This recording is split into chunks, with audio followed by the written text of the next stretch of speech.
fiksi.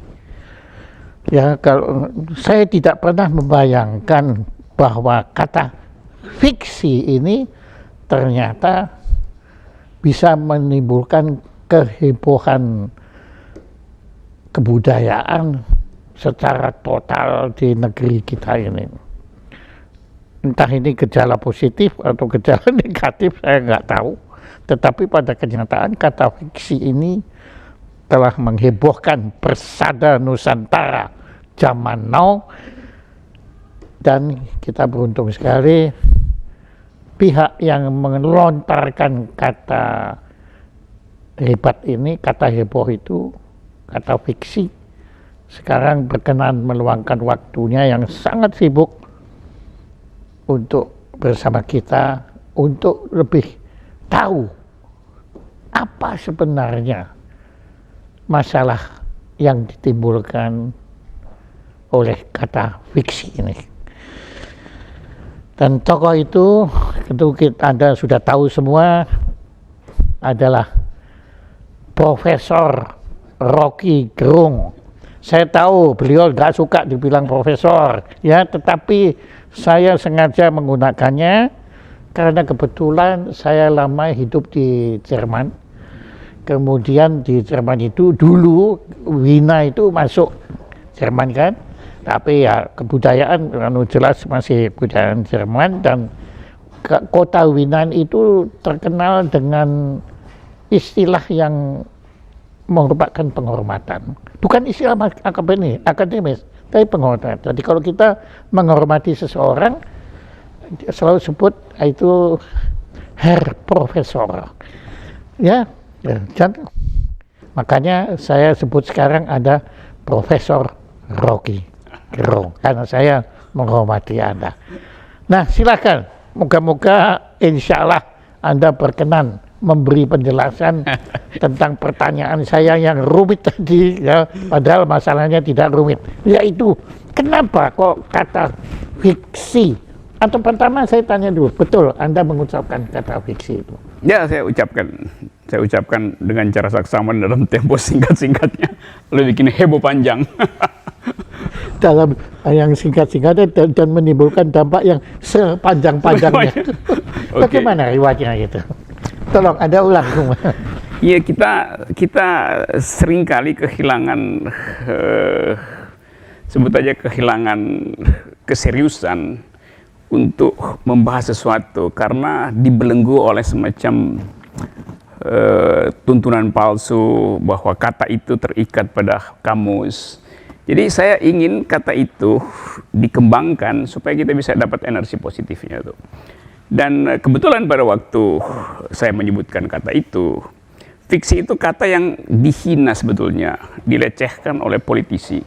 Hanya karena saudara Prabowo, Pak Prabowo, membawa itu dalam percakapan politik, yaitu novel yang dia sedang baca itu, Ghost Fleet, yang memang statusnya adalah fiksi di dalam kesusastraan. Tapi kemudian kata fiksi dihubungkan dengan semacam kecemasan terhadap masa depan itu.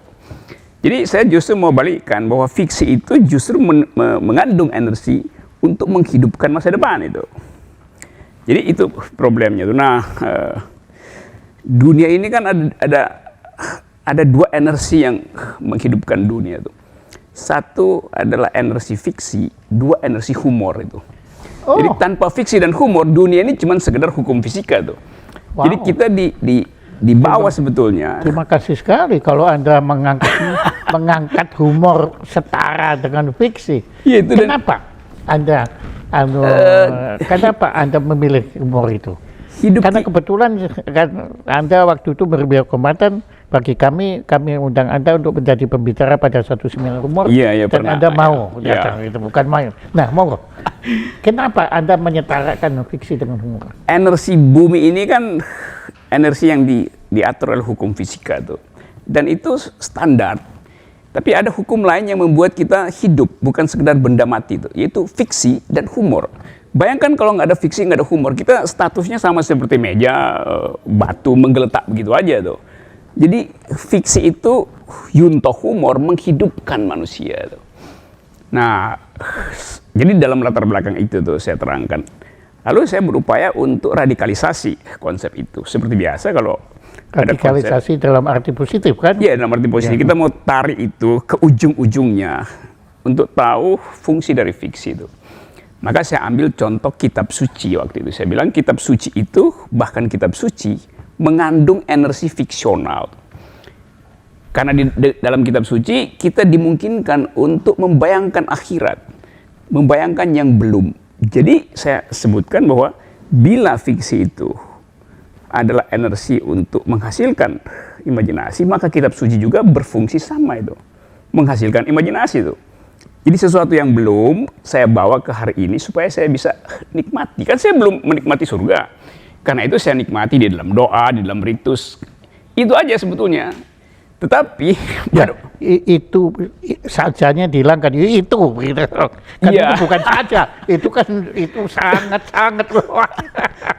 dia menjadi saja karena ditambahkan problem oleh seorang politisi waktu itu. Sehingga dia tidak sekedar saja kemudian jadi persoalan. Karena sang politisi sebetulnya memancing saya, atau di situ saya sebut ingin menjebak dengan menanyakan kitab suci mana yang Anda maksud, saudara Rocky Gerung. Saya bilang saya tidak menjawab kitab sucinya, sebab ini bukan forum agama. Saya menerangkan fungsi dari fiksi itu tuh dengan sampel mulai dari novel di kesusastraan sampai ke hal yang saya tahu akan menghasilkan kontroversi. Tapi saya sebut aja itu kitab suci itu. Nah, kalau nggak salah kemudian jebakannya itu kan tidak berhasil kan, tetapi tetap kemudian ada pihak yang melaporkan Anda mengkriminalkan Anda atas dugaan penistaan agama, yaitu dengan menyentuh kitab suci itu tadi. Itu betul?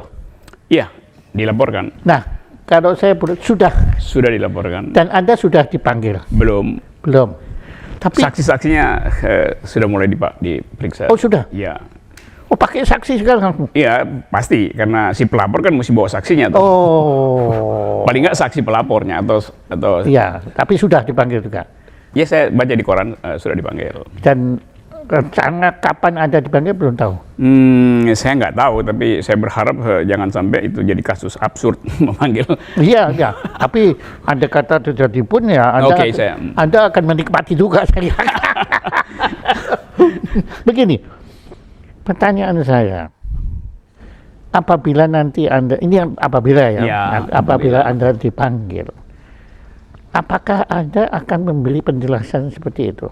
Seperti tadi Anda bicara di sini, itunya. Apakah Anda akan bicara seperti itu? Saya akan terangkan itu sebagai posisi akademis saya. Jadi itu pandangan saya sebagai orang yang belajar tentang konsep itu.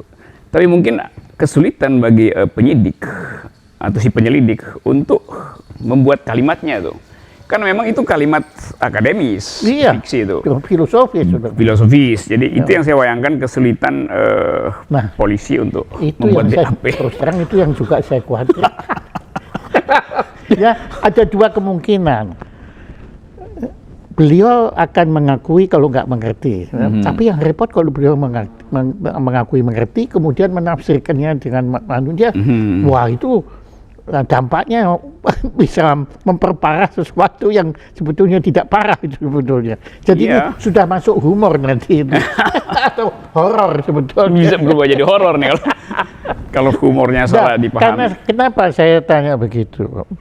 Kebetulan kan setelah nama Anda demikian terangkat karena masalah ini, yang saya agak curiga, jangan-jangan ini direkayasa oleh Rocky Gerung sendiri untuk meningkatkan popularitasnya. Ya.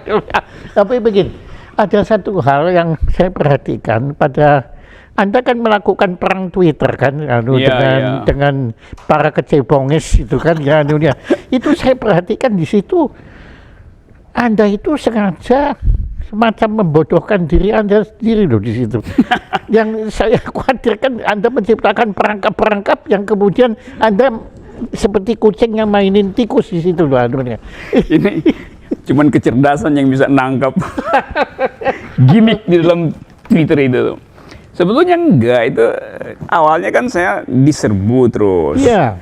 Lama-lama saya pikir lebih baik saya menyamakan IQ dengan mereka sehingga Nah, akhirnya ngaku kan. supaya saya nggak terbebani kan. Jadi dipersoalin segala macam. Kemudian itu Anda menggunakan istilah apa? 200 apa? Oh itu juga tuh. Saya sebut tuh IQ 200 sekolah gitu kan. Itu sebetulnya asal usulnya satu waktu saya dibully tuh. Dianggap itu saudara Rocky Gerung tuh IQ-nya 50. Saya bilang iya, nggak apa-apa. Kadang Anda itu ukuran IQ juga macam-macam kan. tapi saya terima aja, oke, ya, 50. sistem apa? Yang sistem ini Oke. 150, 120. Ya, ya. Oke, terus. Lalu saya bilang ya kalian tuh 200 IQ-nya sekolam tapi lalu mereka mulai marah. Padahal saya cuma membalas ringan aja. Saya tidak maksudkan itu, tapi supaya timbul konversasi yang agak sensasional ya saya bilang. IQ-nya 200 sekolah. Sampai sekarang itu jadi neologisme akhirnya tuh. Iya. Menjadi istilah kan sudah yang sudah menetap. Istilah tahu kalau bukan orang Indonesia zaman now mana tahu itu. Iya. Itu sekolah apa? Itu konteksnya tuh. Kenapa kok para kecebong ini ya, itu kok demikian memusuhi Anda? Kenapa? Saya nggak tahu asal usulnya, tapi saya duga ada semacam kecengengan gitu karena kan Twitter itu kan kompetisi tanpa wajah tuh. Jadi orang hanya bertanding dengan logik, dengan abstraksi. Lain kalau saya bertemu kan, ya empati pasti muncul. Tapi bahasa sosmed itu kan bahasa yang kita nggak tahu dia bikin kalimat sambil lagi mabok atau lagi sedikit sempoyongan, kita nggak tahu tuh. Tapi ada semacam diam-diam banyak yang membenci sebetulnya. Atau karena saya selalu kasih kritik kepada presiden, pada pemerintah tuh. Itu dia. Jadi apa itu sebabnya di situ? Saya kira itu dan saya perhatikan apa ya memang betul itu. Anda mengkritik presiden? Ya, saya selalu memberi kritik dalam arti menunjukkan defect di dalam kebijakan, inkonsistensi di dalam jalan pikiran. Dan itu hal yang lumrah aja buat saya tuh. Iya, karena manusia tidak sempurna kan. Iya, okay. Pasti ada toh yang ada yang bisa diupayakan disempurnakan. Tapi untuk itu kemudian Anda dibenci kemudian. Mereka benci karena saya ditagih, lalu solusinya apa? Saya bilang kritik itu artinya menguraikan, bukan menunjukkan jalan keluar tuh. Saya bilang saya hanya memberi kritik. Kalau ada solusi itu bonus, tapi bukan tugas saya mencari solusi itu. Loh, saya memilih presiden, anggota DPR segala macam politisi supaya mereka carikan solusi. Jadi kalau ditanya solusinya apa, kalau saya bilang, kalau saya tunjukkan solusi yang paling radikal, yaitu mundur, turun dari jabatan, kan dia nggak mau kan. Karena itu saya bilang, jangan tanya solusi. Kalau saya tunjukkan bahaya duduk di pinggir jalan malam hari, di tikungan, Anda nggak usah tanya, kalau begitu saya mesti kemana. Paling nggak, jangan di situ. Karena nanti ada geng motor nyabit. Jadi marah kalau solusinya apa loh. Pemerintah digaji untuk cari solusi, bukan tanya ke rakyat, gitu kan. Belum nyampe itu cara kita itu mengapresiasi kritik. Ya makanya saya sebetulnya ya kalau saya setelah saya mempelajari dialog Anda, diskursus Anda dengan atau debat atau apapun dengan para kecebong itu ya, sebetulnya Anda agak adil gitu loh menurut saya. Agak adil. Tidak adil ada. Ya karena begini. Kan biasanya kan kalau pertandingan tinju, ini kita terpaksa analogkan dengan pertandingan tinju. Okay. Itu kan ada kelasnya, Pak. Yeah. Ya, yang kelas berat ya musuhan dengan kelas gitu. Dengan kelas berat kan. Jangan kelas berat kok musuhin yang kelas layang ya. Ya, menurut saya ya, Anda itu nggak adil. Sebetulnya gitu. saya nggak musuhin, saya hanya tangkis-tangkis aja serangannya tuh. Ya, eufemismenya lah. Dan saya nangisnya pakai tangan kiri. Laki pakai tangan kiri lagi. Ya, aduh dia padahal tangan kiri di Indonesia kan dianggap tidak seperti kanan. Jadi ya memang nakal, ada ini nakal ya. Ya menyumbang kenakalan lebih bagus daripada berbohong-bohong. Nah, kenapa Anda tadi memberi kehormatan kepada humor? Bahwa itu luar biasa sekali loh, bahwa Anda tadinya kan saya pikir Anda bicara fiksi, kemudian Anda akan bicara eksistensialisme, Descartes atau macam-macam begitu. Tapi Anda langsung ngomong tentang humor, itu mengejutkan saya. Humor itu buat saya itu pelajaran logika dalam bentuk lain sebetulnya. Jadi kalau kita ganggu logika orang, dia tahu dia terganggu, dia akan tertawa itu. Jadi tingkat itu sebetulnya hanya orang yang IQ-nya lebih dari 200 sekolah yang mampu humor itu. Karena itu perlu abstraksi loh itu. Buat lain kalau humor slapstick itu semua orang bisa lakukan. Tapi kita ingin humor yang benar-benar ya tingkat profesor itu. Seperti Pak Jaya tuh humornya tingkat profesor. Ya, humor yang estetik. Humor yang estetik. Ya, itu bukan humor yang destruktif. Karena dalam humor kan kita sebetulnya mempreteli koherensi dari reasoning. Lalu kita temukan, oh ya, kekeliruan itu menimbulkan kelucuan. Dan ini kelirimologi kalau ya, kelirimologi itu ilmu tertinggi dari ilmu-ilmu itu. Waduh, ya. Anda jangan buka rahasia tuh, banyak nggak suka. Ya sebetulnya, bahkan saya sebetulnya setelah mempelajari apa yang disebut keliru itu, sampai sekarang saya hanya berani ngomong apa yang disebut, karena saya sebetulnya nggak tahu keliru itu apa sebenarnya. Tapi ya saya bilang apa yang kita sepakati disebut keliru. Itu sebetulnya mekanisme peradaban loh. Ya, saya setuju. Ya selama manusia tetap berusaha mendeteksi kekeliruannya, yang pasti ada, karena kita tidak sempurna, dan dia berusaha memperbaiki kekeliruannya, itu kita peradaban. Kita mandek, habis kita berhenti. Ya. Jadi ya, yang lurus itu. Dan itu sebetulnya yang Anda lakukan, ya, dengan kritik kan. Ya Anda kan maunya begitu kan, supaya monggo ini saya tunjukkan kekeliruannya. Ya. Nah tolong itu diperbaiki. Sebetulnya Anda itu sayang kan kepada presiden. Sangat. Betul kan? Betul. Nah, lurus itu kan exception dari keliru aja. Karena dasarnya kita semua manusia itu kan falibilis itu. Falibilis artinya memang antropologi kita dihukum untuk berbuat salah sebetulnya tuh. Dikutuk untuk berbuat salah tuh. Jadi untuk berbuat keliru sebetulnya. Jadi keliru itu betul-betul antropologis itu. Dan itu yang menyebabkan pengetahuan tumbuh sehingga betul. Orang mau cari metode untuk melihat keliru itu konsisten atau tidak. Semua ilmu pasti itu trial and error sebetulnya kan. Fisika itu kan terus Newton memperbaiki Archimedes, ya, tetapi kemudian Einstein memperbaiki Newton, Hawking memperbaiki, jadi terus kan, sampai kita nggak ngerti akhirnya loh ini yang keliru siapa ini akhirnya, tapi luar biasa sekali. Nah, saya tahu Anda itu justru menjadi pengajar di UI, jadi lembaga pendidikan yang paling terhormat di negara kita ini, itu bukan melalui jalur akademis, tetapi melalui jalur pengakuan. Ya bukan mungkin, memang iya. Anda kan sebetulnya gelar akademisnya Anda apa? Nggak ada kan? Nggak ada. Betul kan?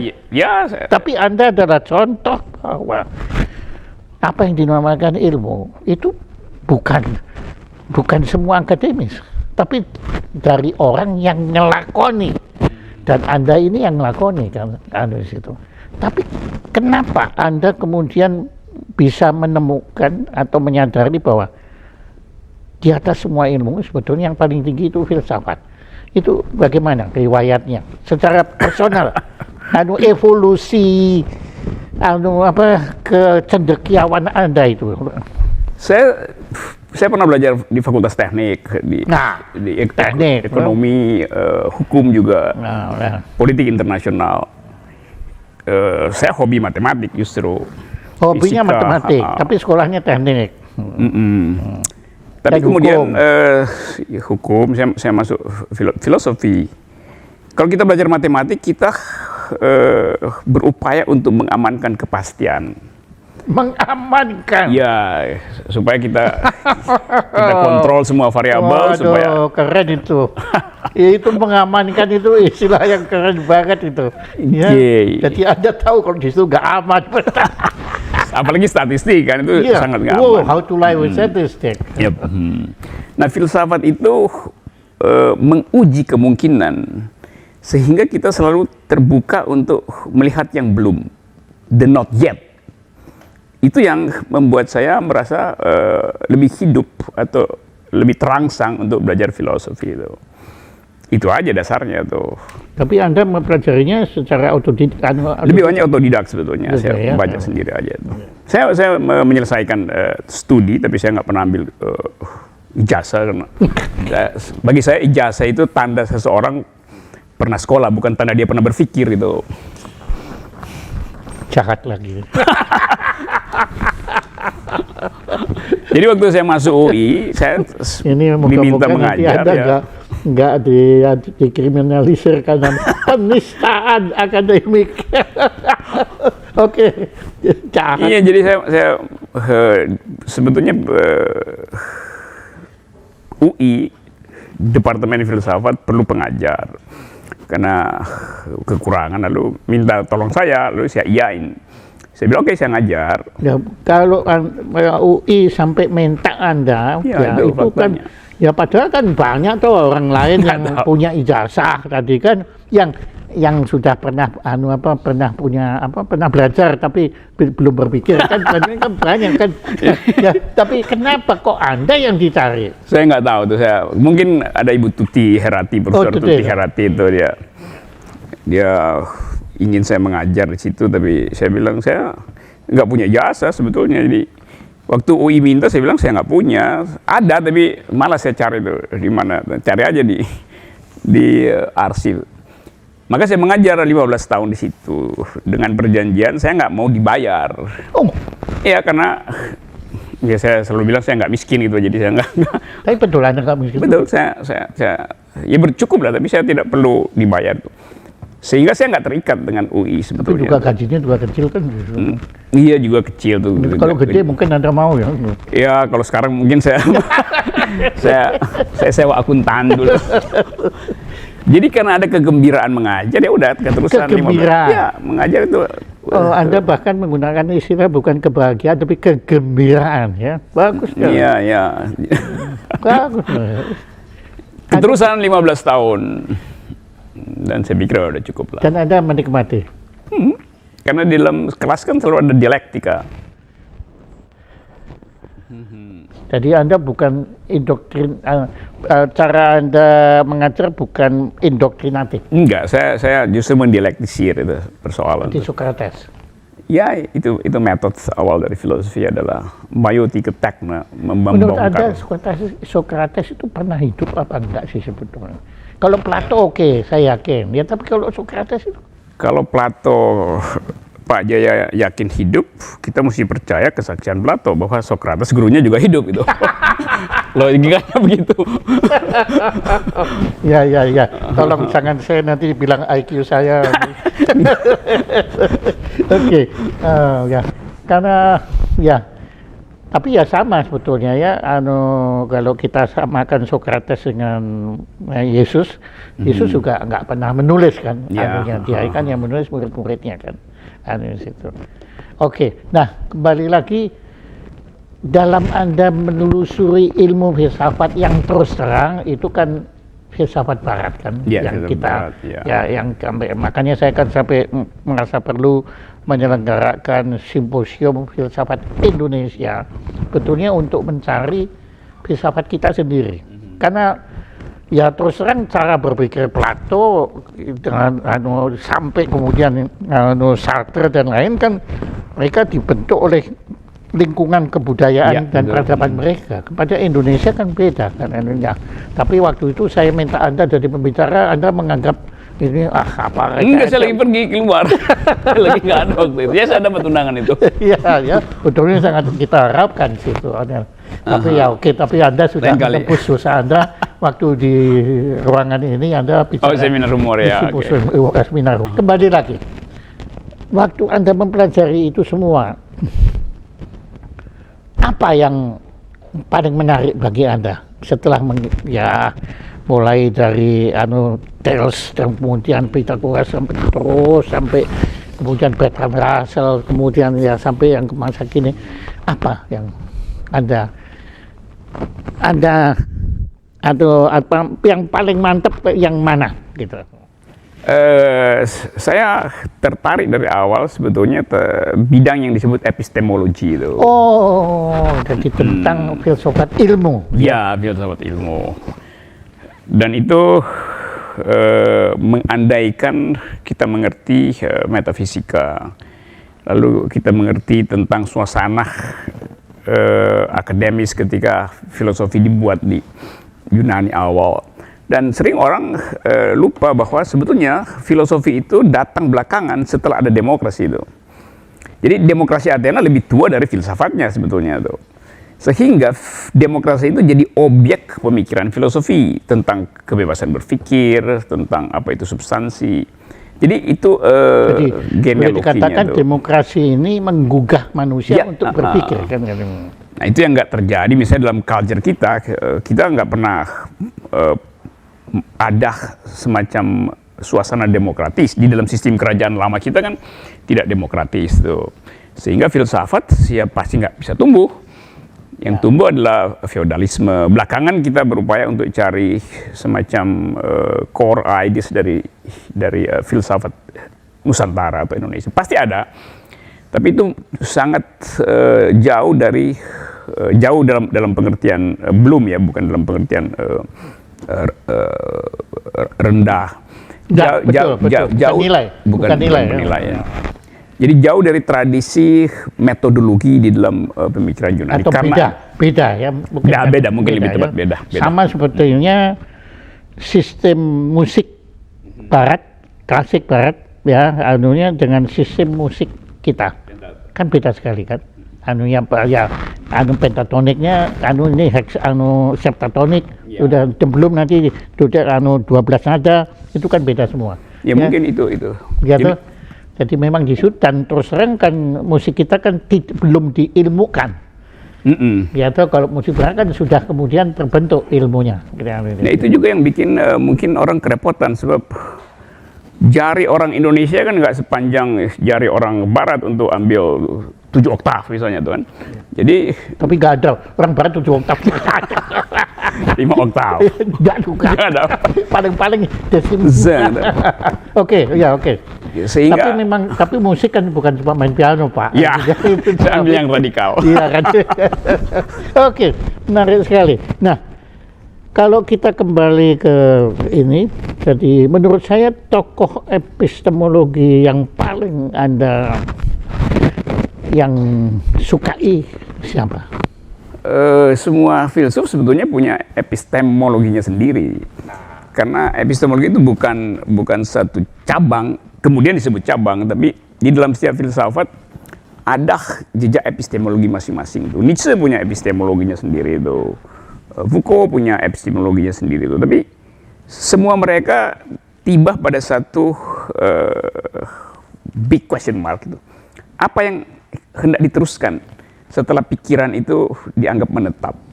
Jadi itu wilayah yang jadi beliau-beliau ini meyakini bahwa pemikiran itu bisa menetap. Epistemologi selalu berupaya untuk cari sesuatu yang menetap. Oh, membakukan ya. Membekukan itu. Ya sebetulnya membekukan sebetulnya. Dan membekukan. Nah, belakangan orang ingin cairkan itu lagi itu. Lalu orang Immanuel Kant misalnya tiba pada problem itu, lalu dia sodorkan pertanyaan terakhir itu pada yang dia sebut sebagai noumena yang nggak dikenal itu. Tapi yang lain berupaya buat lihat jejak itu pada keterbatasan evolusi otak manusia tuh. Walaupun itu bukan lagi epistemologi, itu udah bagian dari studi otak tuh, brain studies atau cognitive psychology. Tetapi selalu ada semacam kuriositas untuk majukan satu langkah spekulasinya tuh. Spekulasi. Nah, iya, Anda tetap gunakan spekulasi. Iya, spekulasi. Nah, di situ terundanglah yang non filsafat sekarang, ilmu tentang brain, cognitive science, fisika, environment. Jadi epistemologi sekarang adalah percampuran antara imajinasi filosofi, spekulasi metodologi, dan perkembangan ilmu-ilmu faktual, fisika segala macam. Jadi menarik, ada semacam interchange di antara mereka. Ya, kalau setelah mendengar Anda cerita begini semua, Anda saya kira aman. Tidak akan ada yang mampu mengkriminalkan Anda. Karena tidak ada yang mampu mengerti juga apa yang Anda. Nah ini betulnya bahaya. Ya, nanti saya bawa ini rekaman ini sebagai bukti. Bukti pendukung. Luar biasa sekali. Oke, ya tapi keren Anda tadi, dan sebenarnya ya kalau saya boleh memang akhirnya saya juga pada kesimpulan setiap manusia itu keliruologis. Semua manusia itu pada dasarnya cara berpikirnya selalu kan itu kan menemukan kekeliruan dan berusaha memperbaiki kekeliruannya demi mencari yang lebih benar. Nah itu paralelnya dalam filsafat namanya fallibilis itu. Selalu bikin sesuatu yang salah itu supaya ada argumen baru tuh. Nah kita kan sering menganggap segala sesuatu itu linear tuh.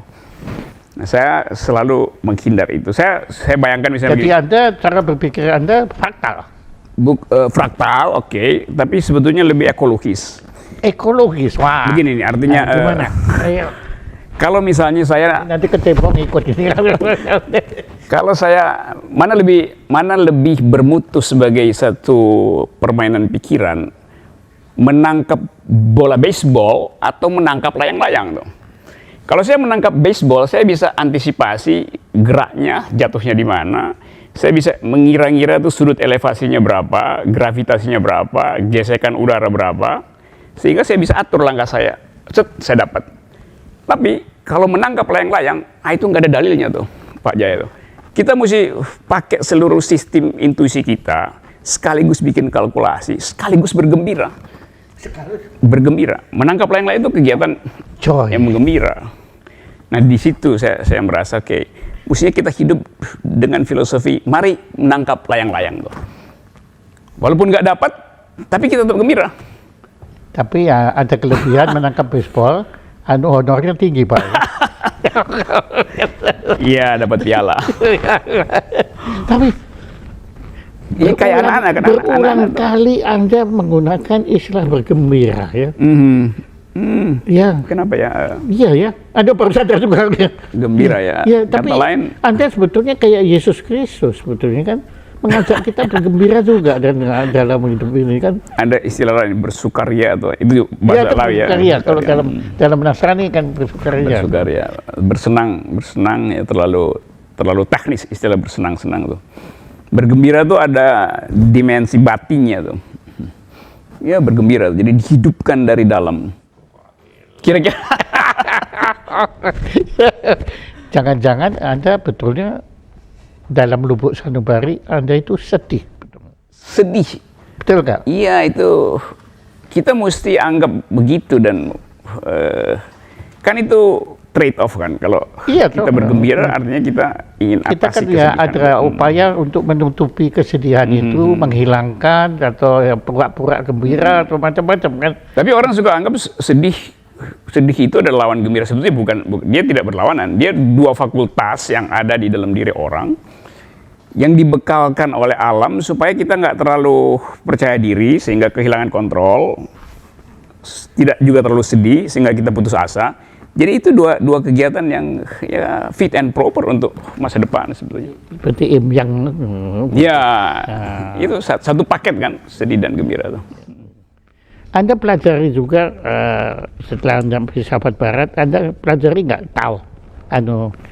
Lao Tse. Ya. Ya. Saya, ini maaf ini pertanyaannya jadinya agak personal ini ya, karena ini untuk memuaskan saya aja.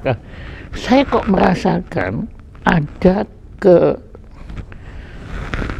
ada kesamaan, ya istilahnya apa saya nggak ngerti, antara Sartre dengan Lao Tzu tentang eksistensialisme itu, ya, bahkan ya kemudian kalau diurutkan ke Descartes tentang cogito ergo sumnya ini, gimana kalau menurut pendapat? Pasti ada kesamaan sebab gurunya Sartre itu namanya Heidegger. Oh, dia toh. Heidegger belajar tentang Buddhisme di Jepang. Gurunya Suzuki dan saya baru tahu terus terang. Kalau saya pikir ya Sartre ya mungkin gurunya Jean-Jacques Rousseau atau Voltaire, tapi itu Heidegger ya. Heidegger, jadi Heidegger orang Jerman. Padahal kan beliau kemudian mempengaruhi Karl Marx juga kan, Heidegger ini. Di dalam aspek yang lain. Apa ya? Tetapi eksistensialisme Sartre itu datang dari pelajaran Heidegger. Ada misiknya nggak di situ? Apa ya? Misiknya ada. Mistiknya, ya. Ada ya. Kan di dalam eksistensialisme selalu ada kecemasan otentik pada manusia. Jadi orang hanya bisa jadi eksistensialis kalau dia pernah mengalami kecemasan otentik. Entah itu pertanyaan tentang agama, tentang kecemasan otentik. Kenapa kok perlu pakai otentik? Apa ada kecemasan tidak otentik? Kecemasan tidak otentik itu seperti penguasa itu dia seolah-olah cemas, tapi sebetulnya dia nikmati itu untuk naikin elektabilitas. Itu kecemasan yang disederhanakan. Itu. Nanti ada dimarahin lagi. Kecemasan otentik itu berasal dari pengalaman yang sangat radikal, satu grand situasi di dalam. Kalau Karl Jasper bilang grand situasi itu. Nah, pikiran itu masuk ke Perancis, dan di Perancis eksistensialisme diselundupkan untuk jadi alat perjuangan politik gitu. Ya. Oh, Cohen-Bendit itu belakangan. Cohen-Bendit juga. Iya tuh. Semua itu mahasiswa tahun 68, semua mereka kan pasti eksistensialis, Sartrean itu. Dan sekarang di Paris sedang diupayakan kafe di mana Sartre selalu minum bersama Simone de Beauvoir itu mau dikembangkan menjadi destinasi wisata itu. Mestinya keren loh. Ya kalau franchise pertama saya kira bikin di Mall of Indonesia ini. Oh, itu ya. Ya kayak begitu kan pengalaman Sartre dan Simone de Beauvoir itu.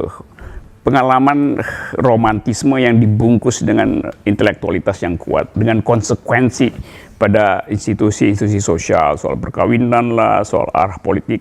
Itu kan datang dari debat antara dua individu yang berupaya untuk memaksimalkan argumentasi, lalu jadi semacam acuan tentang mereka berdua tidak menikah kan? Tidak. Ya toh? Ya. Tapi betul-betul saling menyayangi kan?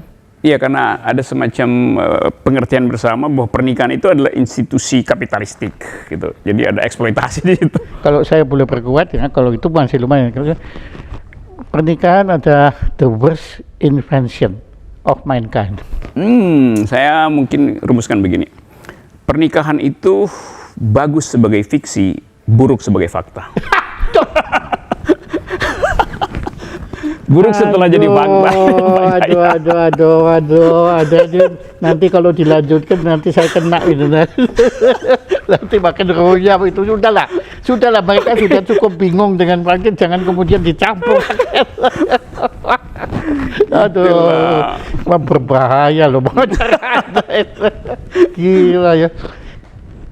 Kelincahan Anda berpikir digabung dengan luasnya wawasan pengetahuan Anda yang kemudian melahirkan suatu wawasan yang seolah infinity seperti filmnya Avenger yang terakhir ini. Ya, tidak ada batasnya. Bagaimana Anda memperoleh itu?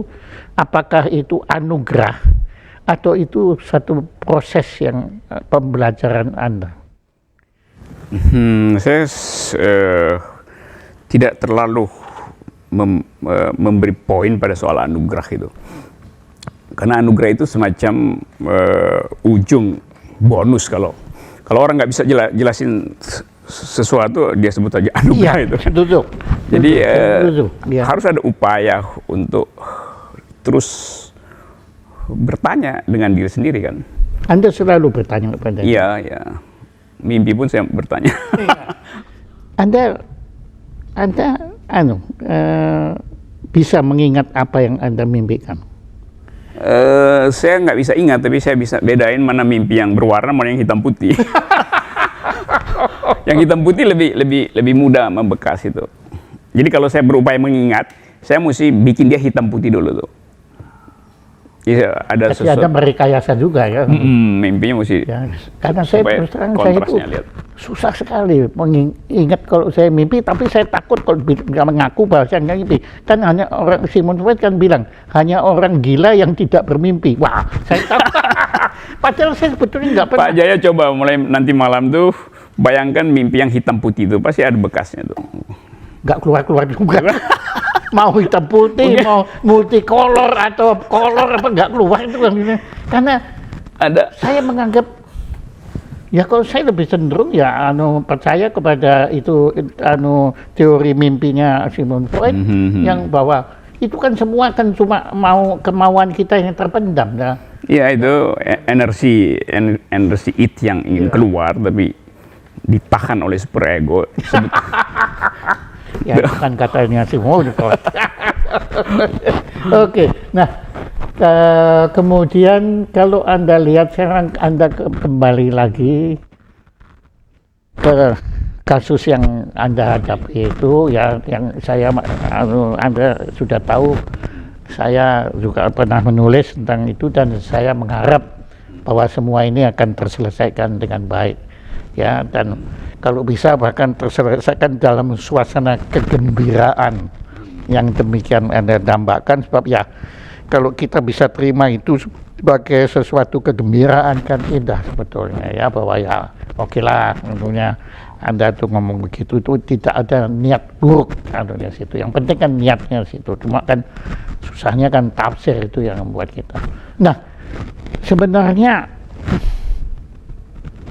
Anda risau atau tidak merasakan suasana kehidupan kita pada masa ini, terutama kehidupan yang diaku seolah-olah ini kehidupan politik, tapi kan, atau mungkin saya agak sedikit robah sedikit cara bertanya, pada waktu zaman Orba itu kan kita masyarakat luas itu kan nggak bicara politik ya, mereka ya sudah menjalani hidup ini ya.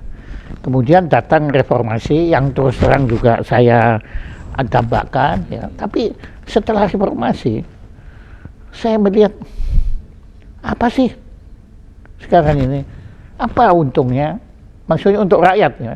Saya menikmati ya karena saya bisa menyelenggarakan acara ini, nggak mungkin kalau zaman Orba kan, karena ada kebebasan berbicara, tetapi rakyat ini yang maksudnya yang betul-betul rakyat dalam arti mereka yang mencari nafkah betul-betul dengan susah payah itu, apa mereka kan seolah-olah tidak mendapat apa-apa.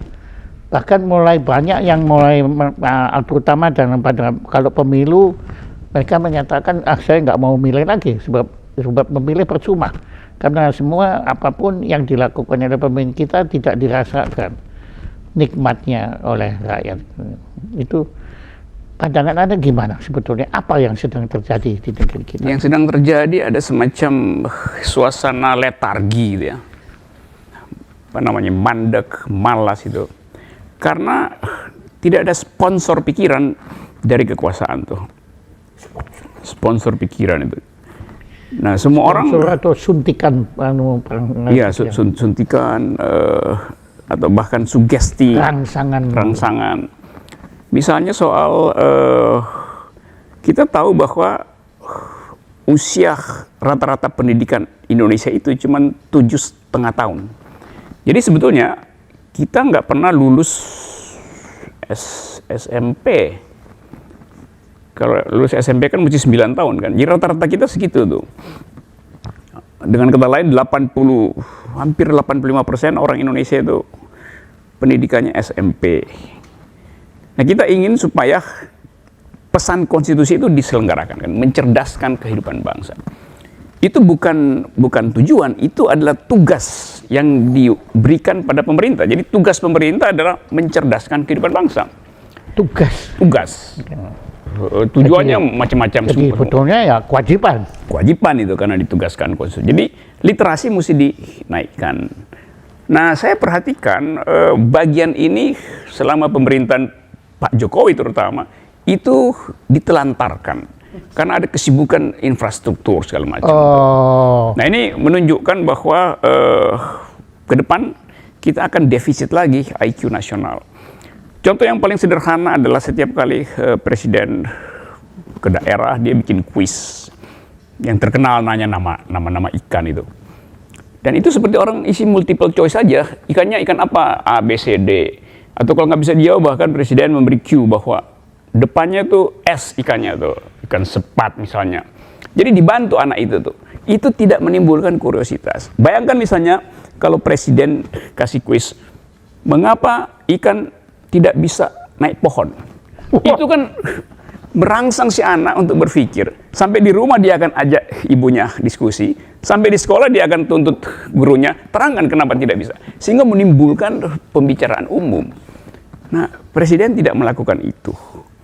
Karena sekedar untuk bagi-bagi sepeda, bukan bagi-bagi pengetahuan. Atau bagi-bagi metode berpikir apalagi itu.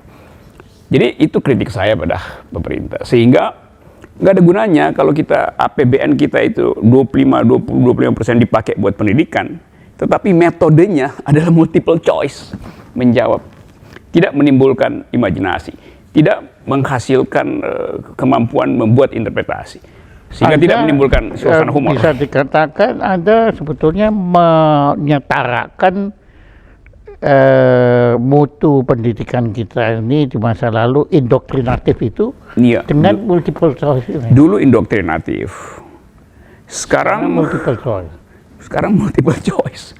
Padahal pendidikan tugasnya mendidik artinya memusuhi kebodohan, memusuhi kedunguan itu. Jadi kalau kita tidak mampu memusuhi kedunguan, artinya kita tidak menjalankan tugas konstitusi. Dengan kata lain, pemerintah atau presiden yang tidak menjalankan tugas konstitusi itu mencerdaskan kehidupan bangsa, dia inkonstitusional kan, mestinya di-impeach gitu kalau mau radikal. Ya karena dia menahan kecerdasan untuk tumbuh tuh. Ini contoh kecil aja ya. Tapi perkataan menahan itu apa nggak terlalu kejam, sebab bisa saja beliau tidak tahu. Anda Nasrani kan? Nasrani kan? Gitu. Kan Anda tahu, di KTP begitu ya. Oke lah. Administratif ya. Tapi kan Anda tahu kisah Yesus. Tahu. Waktu beliau disalib kan, waktu kata terakhirnya banyak ya. Cuma kan salah satu kan, ampunilah mereka karena mereka tidak tahu apa yang saya tahu itu. Apakah kalau perkataan menahan tadi mungkin tidak terlalu kejam? Mungkin beliau tidak sadar bahwa itu menahan. Nah, ketidaksadaran itu seharusnya tidak terjadi pada seorang pemimpin. Itu salahnya tuh. Yesus. Kalau saya itu nggak apa-apa ya, tapi kalau kan saya presiden, Anda tentu memaki saya juga. Pasti ya? Itu. Iya, oke. Terima kasih atas kejujuran Anda dan ketulusan Anda. Anda memang sayang sama Jokowi, berarti kan?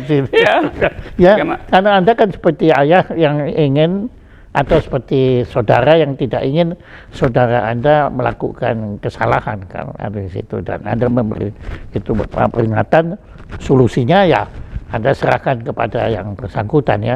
Tapi pembangunan infrastruktur ya, kan ada teori ya, sebetulnya yang perlu dibangun itu infrastruktur dulu, baru kemudian kemakmuran, kan dengan sendirinya kemakmuran akan menumbuhkan pendidikan.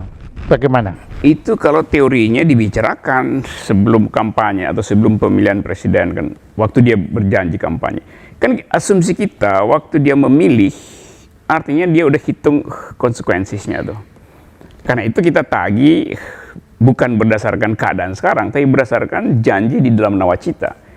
Kan yang dijanjikan kan yang mesti ditagih. Kalau sekarang bilang, iya tapi itu ada soal eksternal. Ya tentu saja kita hidup dengan uncertainties, dengan externalities yang terus-menerus berubah itu. Tapi kalau dia pakem awalnya hilang, artinya nggak ada gunanya. Anda menyebut nawacita. Di mana letak bahwa seharusnya pendidikan ini lebih diutamakan ketimbang pembangunan infrastruktur? Nawacita itu isinya syarat nilai itu. Jadi justru soal human rights, soal literasi itu, soal environment, itu yang jadi pakem pada waktu itu tuh. Dan nggak ada pembicaraan tentang utang segala macam. Justru yang terjadi, yang diucapin kalau bisa kita jangan utang, kita tidak perlu IMF segala macam kan. Kan disebutkan di situ kan. Nah sekarang yang terjadi terbalik itu, yang value tidak diolah, yang pragmatik justru diolah berlebihan itu. Itu kritik saya sebetulnya tuh. Waduh, keren. Tapi ya keren, tapi ngeri juga ini. Jadi masalahnya Anda melihat di situ akan terjadi kemandekan pertumbuhan mutu. Iya, saya lihat pendidikan itu dengan sendirinya mutu human resource kita akan mandek juga ya. Iya, itu mulai terlihat sekarang. Ini Monas kemarin orang berkelahi di situ dan adu massa hanya untuk yang satu bawa spanduk pro, yang satu bawa spanduk anti itu. Dan pemerintah seolah-olah melihat itu sekedar ya udah terjadi sebagai hal yang biasa, rutin. Dia nggak bisa lihat latar belakangnya kenapa, karena ada krisis ekonomi, karena fanatisme yang tumbuh segala macam. Itu kan semua soal edukasi itu, soal pedagogi itu. Jadi pedagogi tidak diurus sehingga politisi menjadi demagog. Yang beredar adalah kaum demagog, bukan pedagog itu. Kecuali di forum ini. Gila, aduh, wow. Waduh, itu kalau orang ngerti demagog ya, tapi ya syukur alhamdulillah nggak terlalu ngerti lah. Aduh, ya. Tapi kalau itu, wah, Anda tajam sekali itu. Kalau saya gitu kan, waduh, saya pikir juga ini caranya menghilangkan Anda dari peredaran bagaimana? You are dangerous sebetulnya. Sebab Anda benar-benar keliru sejati. Jadi Anda tidak bisa menerima bahwa kita ini pasrah terhadap kekeliruan. Anda nggak bisa terima itu kan. Saya perhatikan kita harus berusaha memperbaiki kekeliruan gitu. Nah, yang terjadi sekarang tuh orang nggak mau ambil konsekuensi itu, lalu tukar tambah kebohongan. Mulai kalau begitu kita lihat bukan tukar tambah pakai tukar. Ini lebih subversi lagi ini Pak Jaya. Menambah kebohongannya. Saya masih ya kalau tukar itu lumayan kan cuma menambah sehingga ketajaman nggak ada, jadi orang berbasa-basi dan orang seperti Anda malah dihujat ya kalau yang berusaha dihujat, dinista. Tapi ya itu bukan sekedar konsekuensi, itu tahapan dari peradaban kita dan ya udah kita tahapan kelirmologis gitu ya, bahwa kita kita tempuh itu semua dengan juga no pain no gain ya, memang ada rasa sakit di situ kan. Aduh, ya sebetulnya ini forum ini terlalu rendah dan terlalu singkat untuk bisa mengorek pelajaran dari Anda ya, karena ini betulnya Anda tingkatnya itu harus simposium untuk minimal. Tapi di mana-mana kata pengantar selalu lebih berguna daripada kesimpulan. Ini kata pengantar. Pak Jaya. Ya, kata pengantar memang kadang-kadang penting karena toh tidak bisa menyimpulkan. Iya. Dan sebetulnya kita nggak perlu menyimpulkan ini. Karena ini kan proses kan semua. Kalau kita menyimpulkan malah bundet kan nanti. Berhenti ya. Oke. Tapi begini, pasti ada hal yang menurut Anda perlu kita tahu, tapi karena keterbatasan, pertama keterbatasan waktu itu kan sekedar untuk menutupi keterbatasan kemampuan saya untuk bertanya sebetulnya ya di sini. Nah, apa yang perlu kita ketahui yang belum saya tanyakan karena ya itu karena belum saya tanyakan, tapi Anda anggap perlu kita sadari bersama sebagai bangsa Indonesia yang cinta Indonesia dan tentu mengharap bangsa Indonesia ini bisa terus maju menuju yang lebih baik. Apa? Coba perpanjang sedikit biar saya bisa mikir dulu pertanyaannya. Pertanyaan apa panjang lagi ya? Oke, ya, Anda lahir di mana? Manado. Oke, saya coba lihat sinopsisnya ya. Kan bangsa ini didirikan dengan kumpulan pikiran yang tajam itu. Para pendiri bangsa kita itu orang yang otodidak, tetapi dia mampu untuk mengolah aset pikiran pada waktu itu untuk dimaksimalkan tuh. Dan itu berarti ada niat yang sungguh-sungguh untuk berpikir tentang kesetaraan manusia, tentang keadilan. Jadi sebetulnya dari awal bangsa ini didirikan untuk memelihara pikiran dunia tentang justice, liberté, égalité, fraternité segala macam. Nah sekarang bertambah kebutuhannya yaitu menyelamatkan lingkungan, menyelamatkan sebut aja global citizenship, percakapan antara warga negara global dan mempersempit keadilan kesenjangan sosial. Kesenjangan ketidakadilan. Nah ini membutuhkan energi melebihi para pendiri bangsa, dan justru energi itu yang defisit hari ini. Karena tadi kita balik lagi pada fanatisme, kita bercakap-cakap seolah-olah bukan sebagai warga negara, sekedar sebagai warga komunitas atau warga agama segala macam tuh.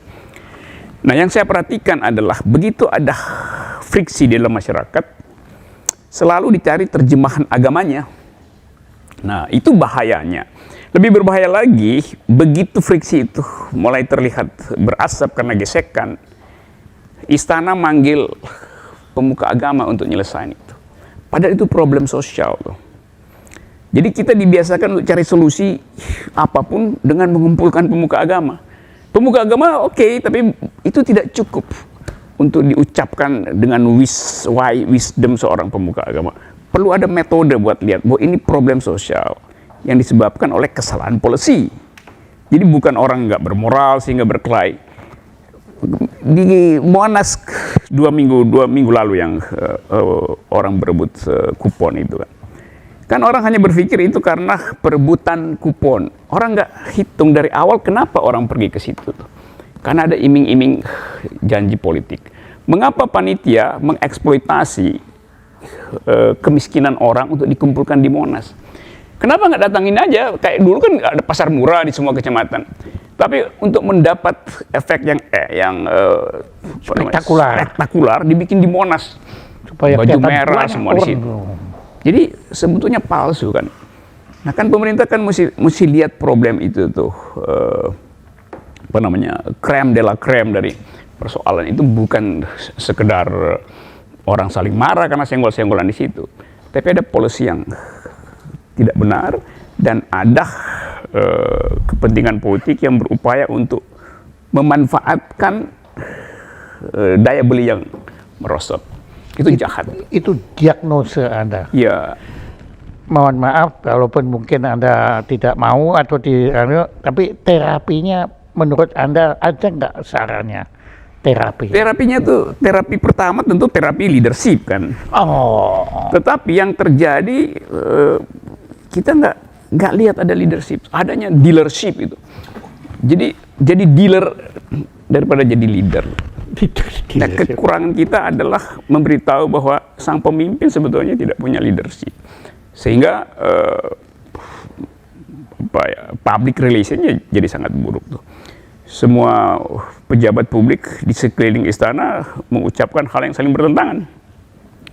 Nggak ada Kalau menurut saya kalau saling bertentangan ya masih lumayan, sebab saya perhatikan ada pihak-pihak yang seolah malah menjerumuskan beliau. Ada itu saya merasa itu. Jadi saya mungkin tahapan itu lagi berlangsung. dirigensi nggak ada, ini kayak orkes tanpa partitur, sehingga anything goes itu. Padahal di tahun politik yang paling berbahaya. Ya, betulnya istilah yang Anda gunakan bagus sekali, orkes tanpa partitur. Sebab kalau orkes tanpa dirigen itu masih bisa. Masih bisa ya. Tapi kalau orkes partitur itu kaos jadinya, dan kaos bukan dalam arti positif seperti fatal, tetapi betul-betul kaos yang destruktif. Gitu kan. Jadi apa? Jadi orang dengar apa istilah musik itu, kakofoni itu, bunyi di mana-mana tapi nggak nyambung, itu nggak ada harmoni. Ya kakofoni oke, tapi bukan dodekafoni. Dodekafoni masih ada nyambungnya itu, walaupun disambung-sambungkan juga. Ya oke. Tapi kita bicara negara kita. Tapi Anda yakin bahwa kita punya harapan untuk masa depan kita? Harus ditimbulkan keyakinan itu supaya kan saya percaya bahwa apa namanya, higher than actuality stands possibility, itu kata para filsuf gitu. Jadi selalu ada yang mungkin, walaupun yang sekarang itu terasa sebagai patetik gitu. Tapi ya sebetulnya itu memang upaya Anda menyebutkan fiksi itu kan. Iya betul, dalam garis pikiran itu. Kan sebetulnya intinya di situ kan. Bahwa Anda mengingatkan kita bahwa sebetulnya fiksi itu kan memberi gambaran kepada kita mengenai sesuatu yang belum ada. Hanya profesor in optima forma yang bisa rumusin ini nih, Profesor Jaya Suprana. Ya, dan saya kebetulan bukan. Ya, betul. Bukan, tetapi dari tadi Pak Jaya mengintip alur pikiran saya buat tiba ke kesimpulan itu. Saya nggak mengintip, melototi sebetulnya. Pak Rocky Gerung, Bapak Profesor Rocky Gerung, terima kasih sekali. Saya belajar hari ini, dan saya doakan semoga semua yang akan terjadi akibat fiksi tadi tidak akan menjadi suatu fiksi yang menyedihkan, tapi menjadi fiksi yang penuh kegembiraan. Thank you, Pak Jaya. Terima kasih.